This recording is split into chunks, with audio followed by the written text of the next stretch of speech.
Como les adelantábamos aquí en Poder Pensar, estamos recibiendo hoy a Ricardo Caballero, que es historiador paraguayo encargado de negocios, hoy de la Embajada Paraguaya en Uruguay. Lo conversábamos recién fuera de cámaras.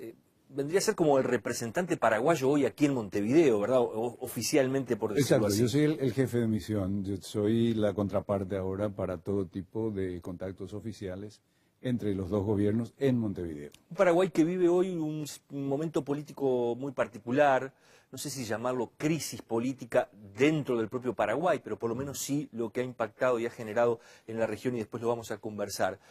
Todo comienza con una matanza en una hacienda donde mueren policías, donde mueren campesinos que habían ocupado esa hacienda. ¿Cómo analiza usted? ¿Es historiador? ¿Ha sido periodista? Exacto, fue parte de un proceso que en determinado momento el gobierno del presidente Lugo, con buena voluntad, comenzó a hacer, pero dejando un poco de lado ya incluso la seguridad de los propios policías.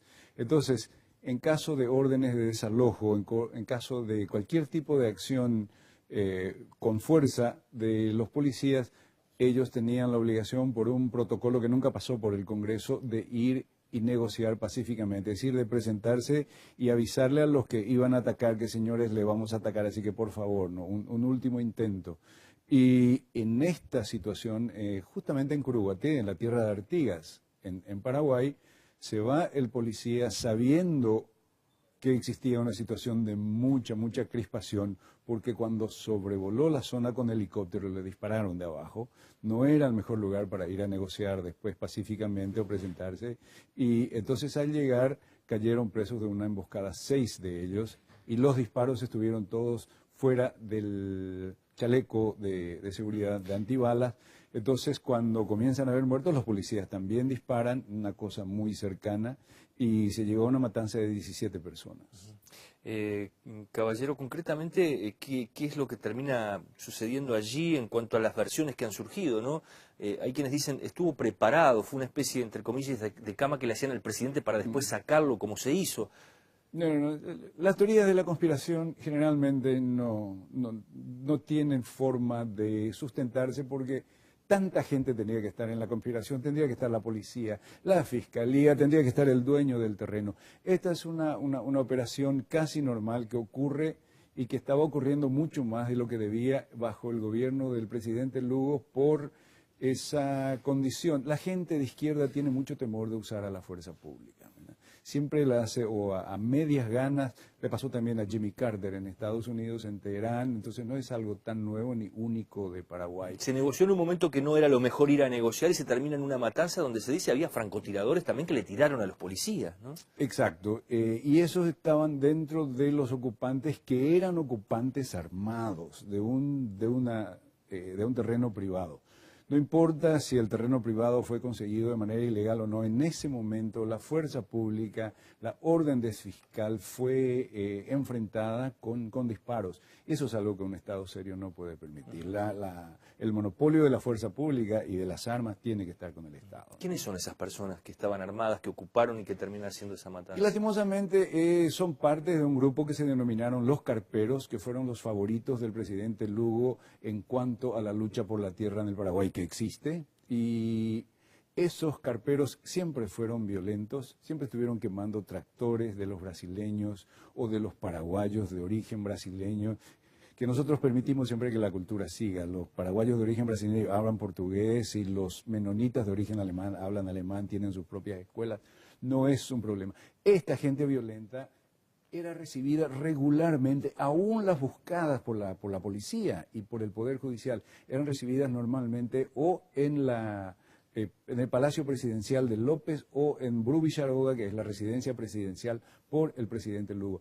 El Paraguay es un país muy conservador, que violentos, armados, gente que se burla de la ley, esté siendo recibida abiertamente por el presidente de la República, termina por exasperar los ánimos. Y eso fue, el presidente Lugo comenzó con una increíble buena voluntad en todo el mundo y de a poco se fue él mismo horadando eso hasta que al final terminó destruyendo su coalición al entregar los ministerios a gente que no tenía nada, que nunca lo votaron a él, como los colorados, y eso enojó a los liberales, terminó la coalición, y cuando termina la coalición termina el apoyo del Parlamento. Ahora vamos a conversar un poquito más sobre cómo puede ser que un presidente se quede sin apoyo político, absolutamente, o prácticamente, digamos, a la hora de votarse juicio político en diputados. Creo que un solo legislador terminó respaldando a Lugo, el resto votaron en contra. Usted me decía, hay un punto clave allí, que es después de esta matanza, donde murieron campesinos, murieron policías, Lugo termina nombrando como ministro del Interior a un representante del partido de la oposición, algo que terminó de desbaratar lo que podían ser sus alianzas. ¿Por qué pasa eso? Y no solo del partido de la oposición, sino del partido que va a estar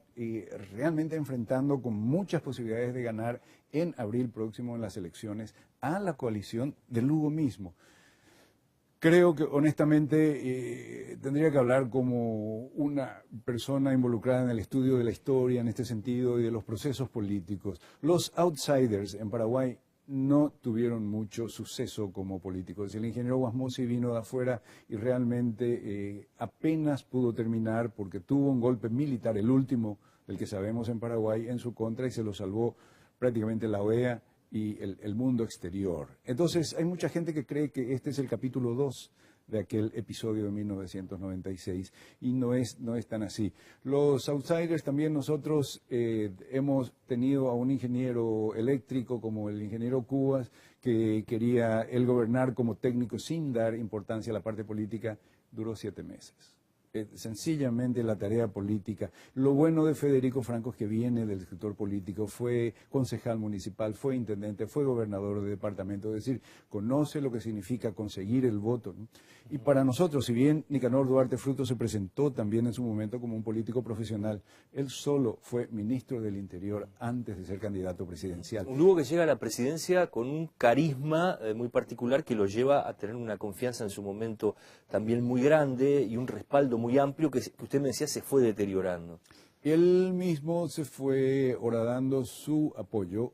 Los socialistas tienen, yo provengo, no puedo hacer vida política partidaria por la profesión de diplomático que tengo, pero provengo del Partido Liberal. Y una de las cosas más simpáticas es que la palabra liberal para los socialistas y para los izquierdistas es obscena.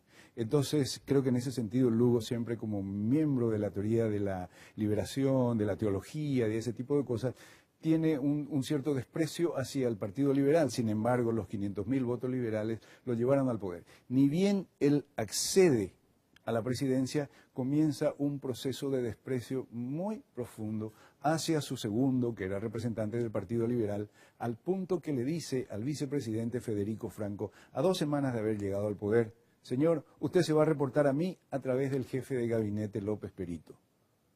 Y ahí se ofendió Federico Franco, político al fin, joven, con futuro, y le dijo: señor, él no es alguien electo, él fue elegido a dedo, yo fui electo por el mismo número de votos que usted y exijo que tengamos otro tipo de relacionamiento. Y de ahí más fue cayendo, la relación fue cayendo. Franco, que hoy es el presidente de los paraguayos después de esta movida política, ¿verdad? Exacto, él es el vicepresidente. Entonces nosotros...